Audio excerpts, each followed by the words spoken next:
Do you think that fitness sucks?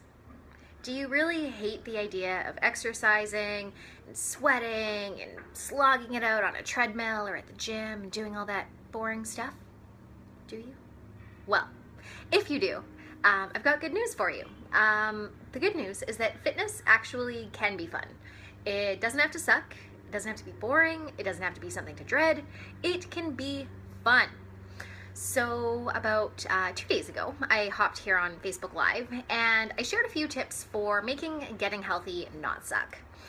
And so if you didn't catch that, and if you are thinking that a healthy routine and just a healthy lifestyle in general kind of sucks and you're not looking forward to September and getting back into a routine, go back down my page and give that video a watch. But if you are just kind of bogged down by this whole idea of fitness and exercise and you think that it has to be boring or hard or shitty, I've got 3 tips today that I'm going to share with you so that you can infuse some more fun back into it. And that was one of my big tips for Tuesday, to make your healthy routine not suck, was to make things more fun. But today I really want to focus on the fitness side of things, because fitness really can be fun. You can be excited to move that fabulous body of yours on a day-to-day basis. So let's get to it, shall we? My first tip for making fitness fun is to find something you enjoy. I really, really can't stress how important this is. Find something you enjoy. So often we get all caught up in all of this information that's out on the internet. Trainer Joe Blow A says that you need to do HIIT training, and trainer Susie Smith says that you need to be doing HIIT training and that you need to do hours of cardio, and then you should throw a bar class in there somewhere. And different types of workouts and training systems, they're very, very effective for accomplishing different things. But the fact of the matter is that if you don't enjoy doing them and you're not going to do them, they aren't going to give you any results. So, I always say this to my clients, I could write you the most amazing strength and conditioning program that will get you the best results. But if you don't do it, it's not going to do any of us any good, is it? So it's really important to find something that you can enjoy, because when you enjoy something, you are more able to stay consistent with it. I don't care if Zumba is not the best way to get stronger, or if swimming is not the best form of cardio according to all of the experts. If these are things that you think that you could do on a regular basis, then do them. Because a few really great side effects are going to come from that. A, you're going to start to feel more confident. You're going to feel stronger. You're going to feel more physically fit, which is amazing. And B, it's going to help you get into a routine. It's a lot more easy to get into that routine and to stick with something when you're doing something that you enjoy.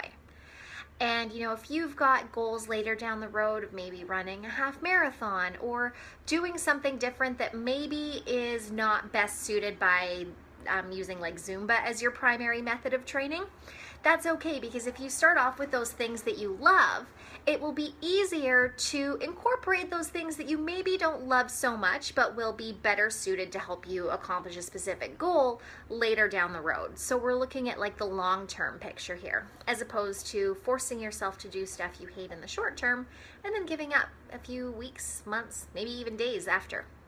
So tip number 1 is to find something you enjoy. My second tip is to get friends in on it. So make it a fun and social thing. And this can definitely be a challenge. If you are trying to make some lifestyle changes and you're currently the only one in your network who is wanting to become more active or wanting to become more physically fit, this can be really, really challenging, because it's going to be a lot easier to succumb to the temptations of the couch or just not doing that workout. So how can you get other people involved? Can you get your kids to go for a walk with you or to go run around the park? Can you find some coworkers who would maybe be interested in joining a lunchtime class? So it can definitely be a little nerve-wracking to invite people to do this new venture with you, but by doing so, A, you'll have accountability buddies, so you guys will all be able to depend on one another to help you actually get out the door and doing those things. And B, you may actually inspire somebody else to begin doing something good for themselves and their health. and then they're going to inspire somebody, and it's just going to be a really positive chain reaction. And it would all just start with you stepping out of your comfort zone and inviting somebody to try a new activity with you. So tip number 2 is to get some friends involved, or even your family or strangers. They don't have to be friends. There's tons of people who are looking for activity partners. You just have to take it upon yourself to go and find them. And my third tip, and this is quite possibly the most important one, my third tip is to shift what your perspective of fitness is. So a lot of the time we have these ideas in our head of what things are supposed to look like. And you may have this idea in your mind of fitness being like weight training or going for a run or doing the traditional types of cardio. You may think of somebody, like if you think of a fit person, what do they look like in your minds? Do they look like somebody who is maybe just like you? Or do they look like somebody who has six-pack abs and they're super shredded and lean and they're like, yo bro, check me out? Because if you are thinking of fitness or a fit person as something that is so far removed from what you are, it's going to be a lot more challenging to get yourself to make fitness an integral part of your lifestyle.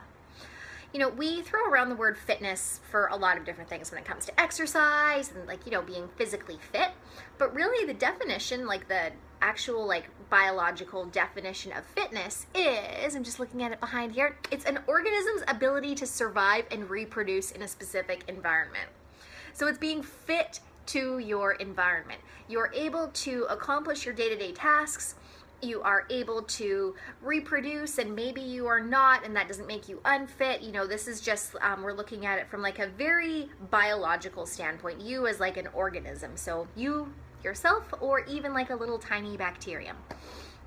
But basically, like what we're talking about really when we talk about fitness is just being able to carry out your day-to-day tasks. Being able to run after your kids if they start to run across the street and you're like, oh my God, no baby, you need to not do that. Being able to pick up some heavy boxes that you may have to move at work. Being able to walk up the stairs in your apartment building if the fire alarm goes off and you can't use the elevator to get back up. You know, simple things like that, that is really what fitness is all about. Being able to do your day-to-day tasks as you need to. And then all of the other stuff like deadlifting really heavy weights or running or cycling or, I don't know, surviving a bar class or something like that. All of those things are really just super cool side effects or next steps of fitness. So if you're in a point right now where fitness is not a part of your lifestyle at all and you want it to become one, don't think of fitness as having to be this really structured thing where you're doing all these really hard workouts and the goal at the end is to be this super shreddy person with a six-pack that's just like blasting out of your shirt, because it doesn't have to be like that. Fitness and being fit is all just about fulfilling the day-to-day tasks that your life demands of you.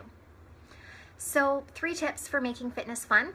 1 is to, what was the first one? Oh, to find something you enjoy, which is super, super important. Find something you enjoy. Second tip is to get some friends in on it, get your family in on it, get your dog in on it. Maybe your dog needs to start going for a few more walks. And then my third tip is to shift your thinking and your perception about what it means to be fit and what it means to have a certain level of fitness. It doesn't matter what the hell anybody else is doing. All that matters is, you know, what does fitness mean to you? What do you look like as your fittest self? And once you're clear on that, it's going to be a lot more easy to identify the different activities and just simple ways of being that you can create that fit lifestyle for yourself. So I hope you found those tips helpful. Like I said, I just wanted to unpack that whole little part about infusing more fun into your fitness life a little bit more today. If you want to make fitness a little bit more fun and you want to have a little bit more community and camaraderie, I would love for you to join us in the Daily Sweat Tribe. It is a free Facebook community that I run. There are amazing women from all over the world in it. We share workout selfies and tips and just update each other on how we're getting on on with our own healthy and fit lives. So I'll put the link in the comments below if you want to join us. Totally free and super, super fun. So yeah, if you have some of your own tips for how you make fitness fun, comment below, because I'm sure that we could all benefit from them. So please, please, please share them with us, and we can all make fitness more fun together. All right, have a great day, everybody, and I will chat with you later. Bye.